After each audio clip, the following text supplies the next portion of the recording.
All right, warning. If you are easily triggered by robust and blunt political discussions, this is not for you. If you need a safe space or an echo chamber, this is certainly not for you. The feelings generated by me can have profound and lasting effects, like exuberant feelings of American pride, great confidence in America's future, and the unwavering belief that America is the greatest nation on earth. Kicking out the live broadcast and Real America's Voice and MTN and reaching a growing global audience, this is, my friends, the Steve Gruber Show, and here are three big things you need to know this hour. Number one, I've been out of the chair for a few days, as you know, and boy, it sounds like it got a little nutty around here. Bad storms and stock market theatrics, so we'll be cleaning up and getting going today. Number two, after getting delayed by some antics last week, the House is back in stride and pursuing the Trump agenda. Full steam ahead, everybody. Hang on. And number three, so the doom and gloom crowd, very disappointed and dejected today.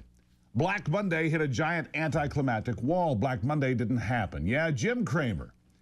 All wrong again, and so were scores of other so-called experts. Now, having said that, the bouncy ride is certainly not over. In fact, Dow futures this morning, just looking at the chart there, up 800. Up 800. So the Dow, NASDAQ, and S&P 500 all in the green in pre-market trading. Look, 2025 will be a year of big ups and big downs and a lot of big surprises, too. And on that, you can bet the farm. Big changes come with big challenges. But today, Democrats are deeply disappointed that Wall Street didn't go full Chernobyl to start the week. It's what they were cheering for. The rest of us are cheering for America. Last year, the majority of Americans agreed that the country was headed in the wrong direction, and 77.5 million voted to shake things up. So they reelected President Donald Trump. And you know, that's exactly what he's doing, shaking things up big time. The headlines are sounding the alarm. The markets are going through some significant turbulence, and as a result of President Trump's Liberation Day plans. What's the plan? To make America great again. By demanding that the rest of the world pay up if they want access to our markets, or at least be on the same level playing field. Americans want to see a thriving Main Street, healthy hometowns, not shuttered businesses and skyrocketing unemployment. And to do that, we've simply got to get jobs back in America, and we've got to reduce the trade deficit. We have to bring jobs and business back home to America. And that's what Donald Trump is doing. I have faith in his plan, even if it means we've got to endure some bumps along the way and, yes, suffer a little bit.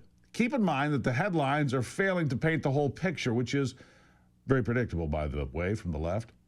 But when the facts are there for all to see, it's hard to argue what is happening.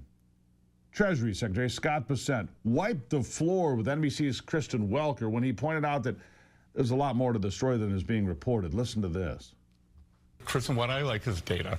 And if we look at data from President Trump's first term, and there's a big study that just came out from a group of economists, mostly at MIT, that showed that a 20% tariff on China led to a 0.7% tax or price level increase over 4 years. I think that's pretty good. If we can take in 20% in tariffs and it's a 0.7% increase. And Kristen, the little publicized story this week, everyone wants to look at the stock market going down. You know what else went down?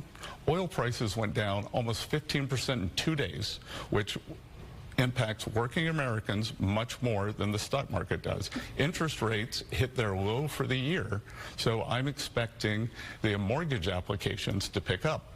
Well, just to be very clear, though, I mean, during President Trump's first terms, the cost to Americans was nearly $80 billion in new taxes due to his tariffs. Prices did go up on everything from washing machines to tires. Well, no, but let's go back.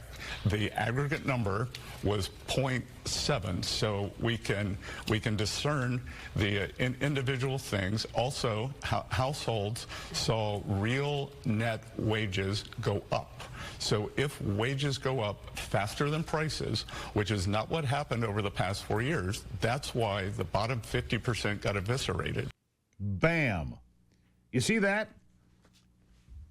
Cool as a cucumber. The Treasury Secretary understands President Trump's master plan, and his faith will deliver it to the American people. Bessent says the Trump administration is focusing on the needs of the working class, working people, the middle class in this country. He's willing to let the Wall Street executives take a little hit if it means the average American can afford a house, put gas in their cars again, and put food on the table. Listen to these shocking statistics. The top 10% of Americans own 88% of equities, 88% of the stock market. The next 40% owns 12% of the stock market. The bottom 50 has debt.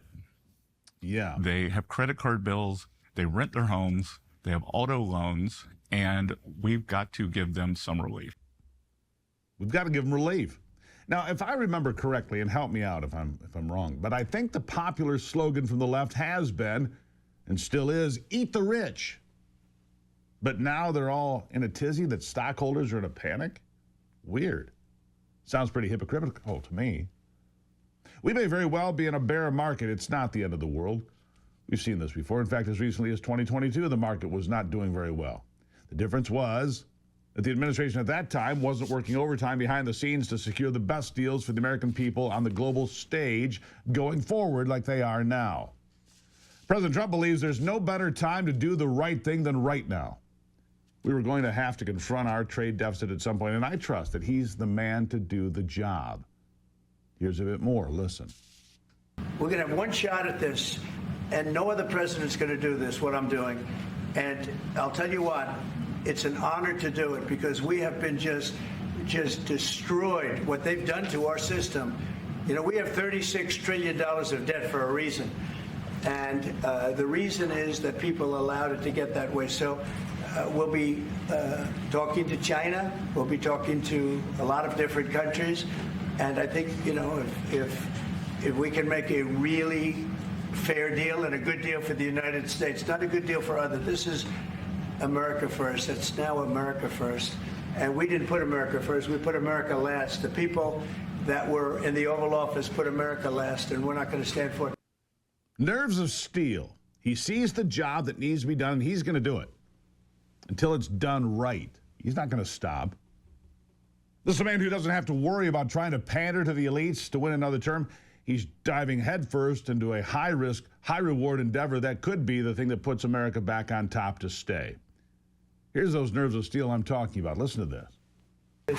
How do you ensure, Mr. President, that these tariffs don't drive U.S. trading partners into the hands of the Chinese? I'm not worried about it. I'm not worried about it. If they want to be in the hands of the U.S., they don't want to be in the hands of the Chinese. And the Chinese have turned out to be really not very good at that. People that are with us, they're with us. But we cannot be taken advantage of any longer. I used to watch these deals for years. I've been talking about it for years. You know, I've been talking about it for 35 years, how our country is being ripped off. I mean, 30 years ago it was Japan, then it was something else, then it was another group, then it was China. China's doing the best job of it, frankly, and it's just not going to happen. Yeah, it's not going to happen. It's not going to happen. In fact, he's so confident in that he is raising the stakes against China a few more notches. I'll have that when we come back. But he is going to turn up the heat on China. China is not winning this hand. America is. Good to be back. It's the Steve Gruber Show. I hope you're not easily triggered. If you are, well, sit back and enjoy either way. I'll be right back.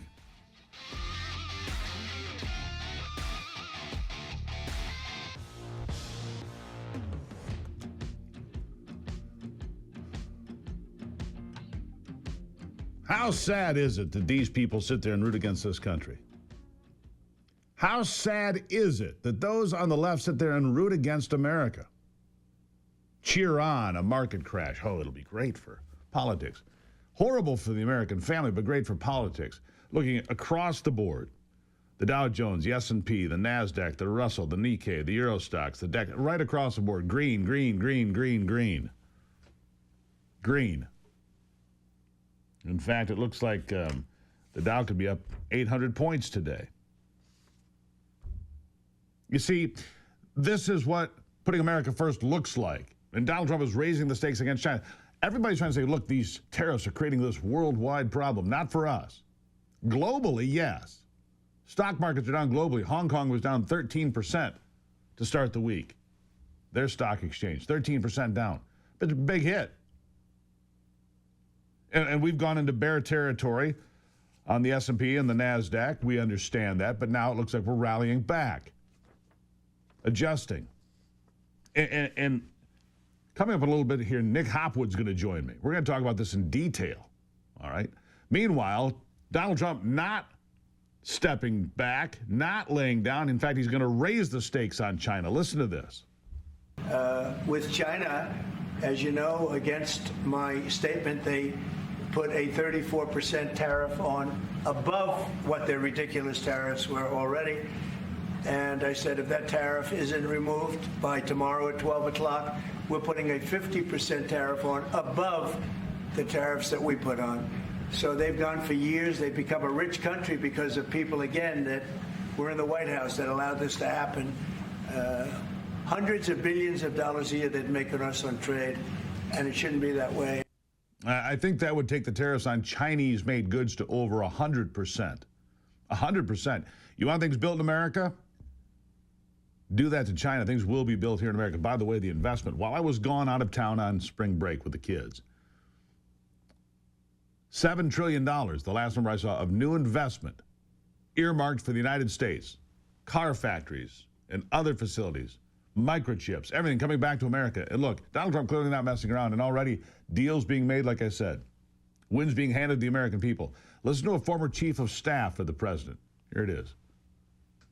Well, he says over 50 leaders have reached out, tried to get calls with the president. I think Vietnam is one that they've also said they want to go to zero. I think Taiwan could very quickly add in some things like more purchases of American-made weapons, spend more on defense. I think, John, we're going to have a domino effect of countries all over the globe shaping up, or they're going to have to live with a permanent situation where America is no longer going to be the chump and take what other countries are dishing out at us. And President Trump, like he said, is resetting the global trading system, and he's doing it in a remarkably short period of time.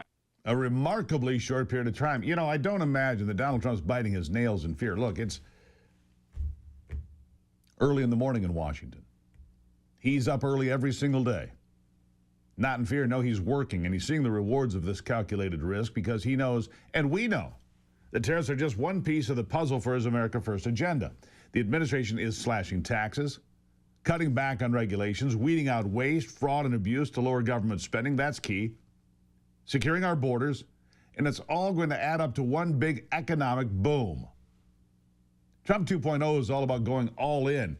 All in. He's not halfway in. He's not 1 foot in and 1 foot out. No, he's all in. He's been wanting to do this for decades. Don't believe me? Listen to this.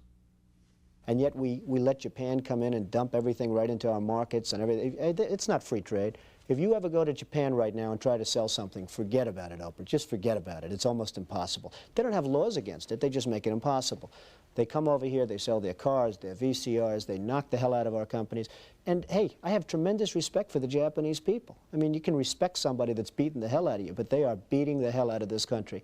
Kuwait, they live like kings. The poorest person in Kuwait, they live like kings. And yet they're not paying. We make it possible for them to sell their oil. Why aren't they paying us 25% of what they're making? It's a joke. There you have it. What was that, 30 years ago? A young Donald Trump on Oprah. He knew all the way back then. Here's another throwback for you. Democrats used to be on board with this kind of policy as long as it wasn't coming from Donald Trump, whether it was 1996 or 2018 or anytime. Listen to these top dog Democrats. How far does China have to go? How much more repression? How big a trade deficit and loss of jobs for the American worker? And how much more dangerous proliferation has to exist before members of this House of Representatives will say, I will not endorse the status quo?